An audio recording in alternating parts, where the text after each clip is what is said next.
Ormai l'unico concetto che ognuno di noi ha in mente è quello di sostenibilità come valore ambientale, quindi soltanto la sostenibilità ambientale. Ormai abbiamo influencer, giornali, magazine, blog che parlano soltanto e esclusivamente di sostenibilità ambientale. Non solo, se facciamo una ricerca anche su Answer the Public, per esempio, che serve a guardare quali sono le parole chiave più ricercate dalle persone, in questo caso in Italia, cosa significa sostenibilità ambientale oppure dove studiare sostenibilità ambientale. Quindi proprio c'è un focus veramente molto forte da parte delle persone riguardo questo tipo di sostenibilità.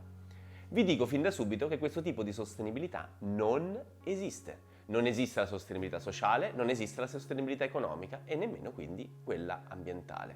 Perché? Perché noi occidentali siamo abituati a dividere ogni singola cosa. Abbiamo una visione ancora molto lineare del mondo, vediamo ancora il mondo come un oggetto meccanico, come un motore. Se c'è qualcosa che si rompe, il motore smette di funzionare. In realtà la realtà è molto più simile a qualcosa di complesso che a qualcosa di complicato, è molto più simile a un organismo, a un ecosistema che a un orologio.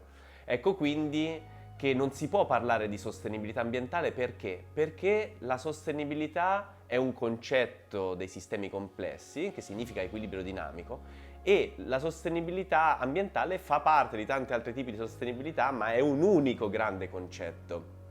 Ecco quindi che nei libri solitamente ci sono tantissimi libri bellissimi anche, come per esempio L'era dello sviluppo sostenibile di Sachs, che parla proprio di questi tre livelli diversi di sostenibilità, ma ormai questo tipo di visione è appunto superato, proprio perché non ci può essere sostenibilità economica se non c'è sostenibilità ambientale, sostenibilità sociale, e lo stiamo vedendo proprio in questi anni.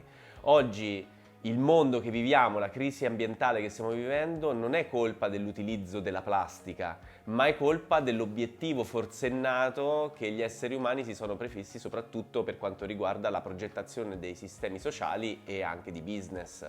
Cioè oggi un'azienda che ha tenuto conto soltanto di una sostenibilità economica e non di quella ambientale, ecco che ci ritroviamo con gli ecosistemi al collasso proprio per questo motivo. Perché? Perché sono collegate, non le possiamo dividere. Ecco quindi che quando andiamo a progettare un'azienda, andiamo a progettare un business, un progetto, qualsiasi cosa essa sia, bisogna tener conto profondamente di ogni aspetto e valore che l'azienda può dare e restituire all'universo. Ecco quindi che la sostenibilità economica è fondamentale, ma mentre si costruisce una sostenibilità economica bisogna tener conto di una sostenibilità di tipo sociale e di tipo ambientale.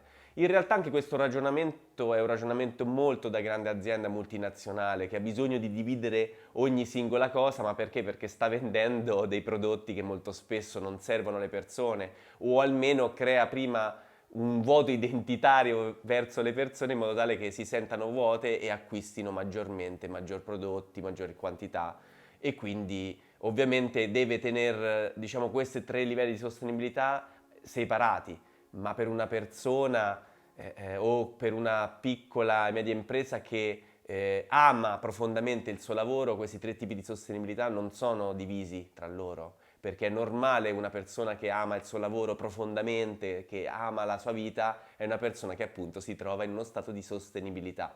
Ne ho parlato anche in altri video perché è importante cosa è la sostenibilità e qui lo voglio un attimo ribadire.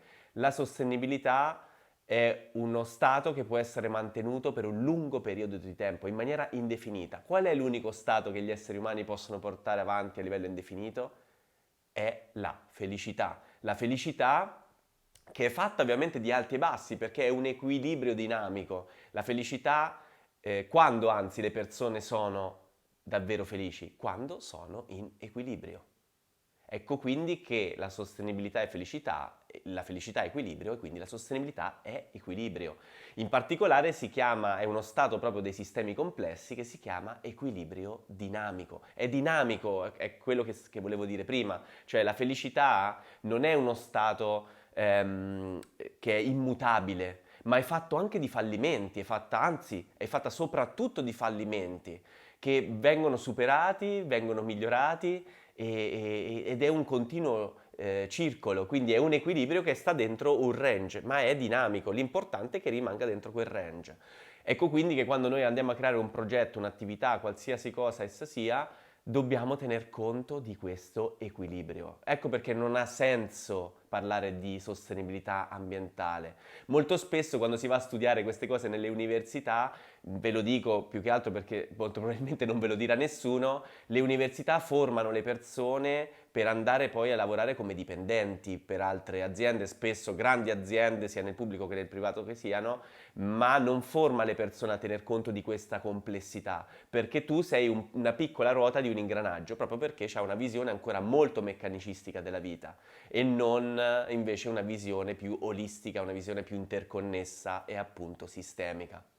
Quindi se ti sta venendo voglia di studiare sostenibilità ambientale all'università, ovviamente se è la tua passione la devi assolutamente seguire, ma devi soprattutto capire se è la tua passione, perché se sei una persona appassionata, sei anche una persona che è in grado di andare a studiare tutta quanta una molteplicità di cose e capire soprattutto che sono interconnesse, perché l'essere umano è un sistema complesso, l'ecosistema è un sistema complesso, la Terra è un sistema complesso, senziente, come ci dimostra Gaia con il libro Lovelock negli anni 70. Quindi ciò significa che ogni cosa è interconnessa, noi stessi facciamo parte di questo grandissimo organismo che è appunto la Terra non è la nostra casa ed è quindi noi facciamo parte come ogni altra cosa dell'universo, della natura, perché noi siamo semplicemente natura.